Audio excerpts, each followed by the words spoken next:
So in this realm of productivity, one would assume that spending more hours in work could lead to more productivity. But this assumption is actually has been disproved by researchers.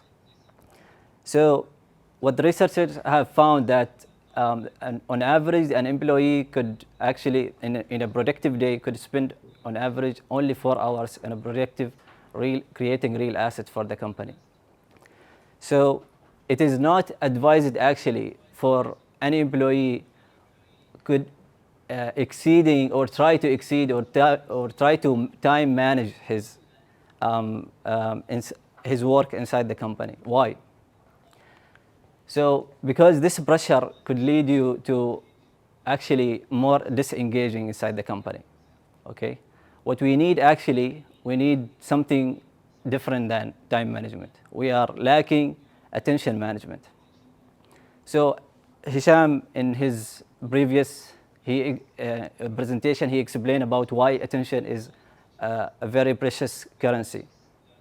So I want to add that attention now play a critical role, even in social media and inside work also. So what we need is, we need to shift our focus from time management into attention management. Because in itself, time management is the problem. If you try to focus your how to manage your time, then you miss the whole point of this thing. Okay, so if you want to be more productive, you need to shift your focus from time management into attention management. So Adam Grant is an organizational psychologist. I advise you to read about him. He also a pioneer in this field about productivity. He said that there are a limited number of hours in a day, and focusing on time management just make us more aware of how many of those hours we waste. So a better option is to attention management. Prioritize the people and projects that matter for you. So people, when employees focus on how the exciting is the project, how is the end result will be, what project they are working on, they spark creativity and the productivity increase. But if they shift, they focus from how I will spend my time, and I need to fill the timesheet, and I need to do this, and from this hour to this hour, this will create anxiety in the employee, which will lead us to a devastating productivity. So if productivity is your goal, you have to rely on willpower, and which lead me to the second point. Willpower is limited in your day, so you need to use it wisely. This is when we talk about attention, why attention is important. You need to be very aware how to spend your time and your attention inside the company. So in the morning, you try to focus your most important tasks. You have to shift your most important tasks in the morning. It is advisable that if the problem that you are trying to solve need creativity and need more focus, you put it in the morning, in the early morning. And you need to shift also and kill any meetings in early morning. So Gary Keller, one of the writers, write a very good book about the one thing. It's called, I will show you at the last of these slides. He write one question in order to help you focus. This question says, what is the one thing I can do such that by doing it, everything else will be easier or unnecessary? This question, you could ask it every day before you came to the office. What is the one thing, if I could do it or I finish it, everything else will be unnecessary or easy for me?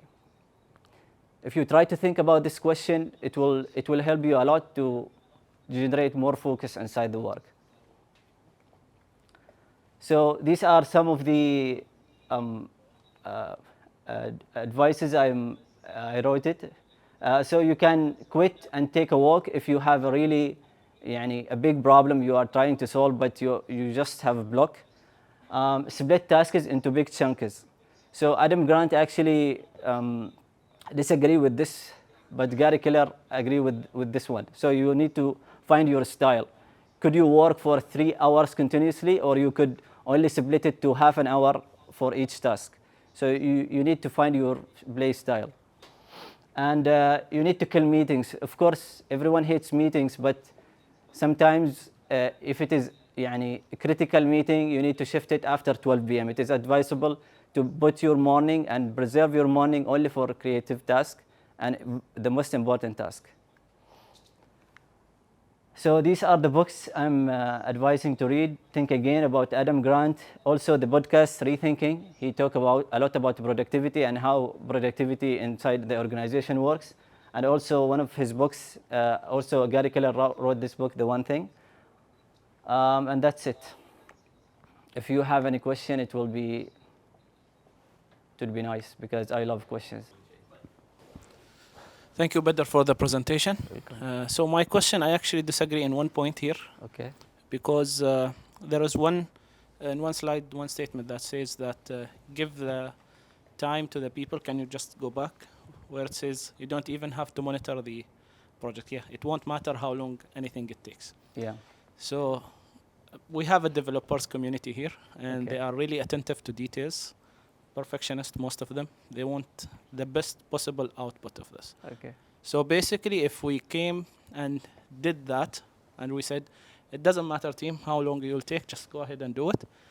Some people will take maybe months.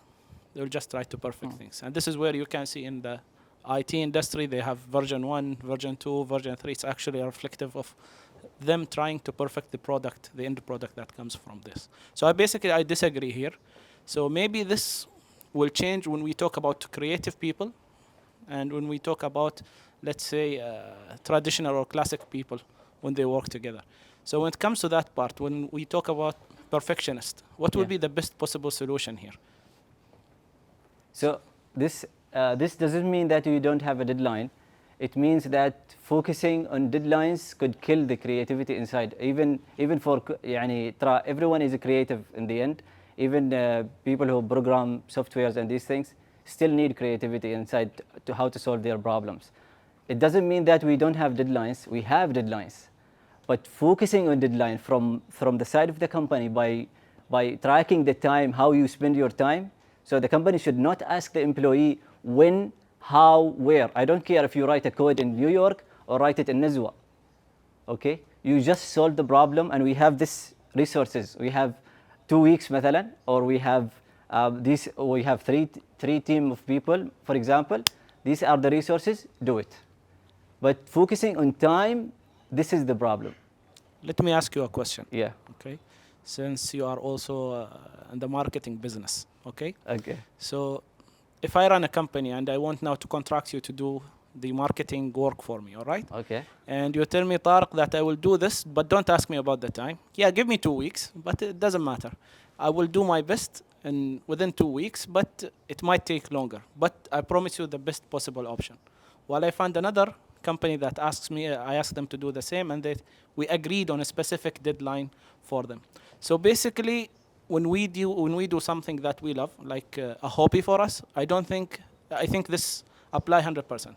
But in business world, we need to talk about cost-effective solutions eventually. You need to think about how you can get the best out of the people with the most cost-effective tool you have, all right? Eventually, so yes, you have to give them enough freedom to unleash their creativity, but at the same time, you need to ensure that their productivity also lies with time.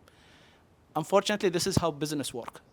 We can't just unleash the creativity, and this is the most painful thing for creative mind people. Which I already understand from multiple people I engage with, that this is the most hurtful thing for them because business world usually limit their creativity. So that's why in companies, specifically like us in Rihal, we try to give them maximum space, but we still focus on how much productivity it goes. So it's okay to make mistakes. It's okay to make problems. It's okay to, sometimes deadlines are, let's say, moved or shifted. But at least it needs to be done in a process manner. It needs to go follow a specific process that will take place. So that's why the business come into mind, how much they will allow room for this. But when it comes to hobby, that's a different thing. For you, like something you like, I totally agree with you. Give yourself the most time that you need and unleash whatever creativity you have with you. No, deadlines doesn't matter at that stage. Yeah. Thank you. You're welcome. Thank you. Thank you, Tara. Yeah. You just said that it's better to avoid meetings. Okay, so I want to ask you or know your opinion. What do you think about our daily stand-up? Do you Here, think it's affect our productivity or it helps daily what? stand-up? The daily stand-up we have in Rihal. Okay, daily meetings for the updates and these Yeah. things. I disagree with these things because, yeah. So basically, meetings are just a waste of time. If you could, the rule said, if you could do it by an email or a message, do it by an email or a message. That's it. Do not interrupt people with meetings. Okay, so yesterday, Shopify put a new rules along with Zapier and Dropbox. Those three companies eliminate all meetings. It is strictly prohibited to do a meeting inside the company. Why? Because they found that when they cut 80% of the meetings, productivity increased 75%. So meetings are just a waste of time. Most of the meetings are just a waste of time. And if you look back to all those meetings, you'll say, yeah, I could do it by a message. Yes, that's true. So why not just send a message and do it, and that's it? I think it's a good approach that everyone can follow, and it could improve the productivity. In that, it's good to have some kind of time blocks every day. For example, for 3 or 4 hours, where no one can distract you or contact you, regardless True. of everything. Where you have one task or what you call it, the one thing that you try to achieve, and during those hours, you only focus on achieving that task, and you eliminate anything during these hours. I think this approach will help in improving the productivity, but you can't say like I will avoid all distractions all the day, because you need to help people, and people need to get some help from you. Yeah, there are two things to this. Okay, first, if there is a platform that we all could use it so that everyone could see what others are doing, this could make our life much easier without meetings. So tools play a critical role inside this. Another thing is we could do what you already said, that we have a maker's day and a manager's day. This is especially for managers. So they could block days inside their weeks so that those days will be only for creative processes only, and other days will be for management things and doing meetings with others and bi-weekly things. That's it. So you could, yes, as you said, you could block these things, and also tools could help inside this one. So my question is, so sometimes you can't avoid, for example, for me, I do a lot of context switching. So for example, I'm working on one project and then I have to switch to another project very quickly, and I do that very regularly. So, is there anything you recommend on how to deal with this? I think I've seen a lot of project managers deal with this very effectively. They can switch very quickly from one project to another project. So I don't know how they do this. Maybe they can give us some insight. Okay, so I will give my own opinion, and could people also give their own opinions. Okay. Also, multitasking for people, we as a human mind, we cannot work as a multitasking. It's really bad for you to work on multiple things. You could do one thing. You could make 2 days for one project and the second 2 days for another project.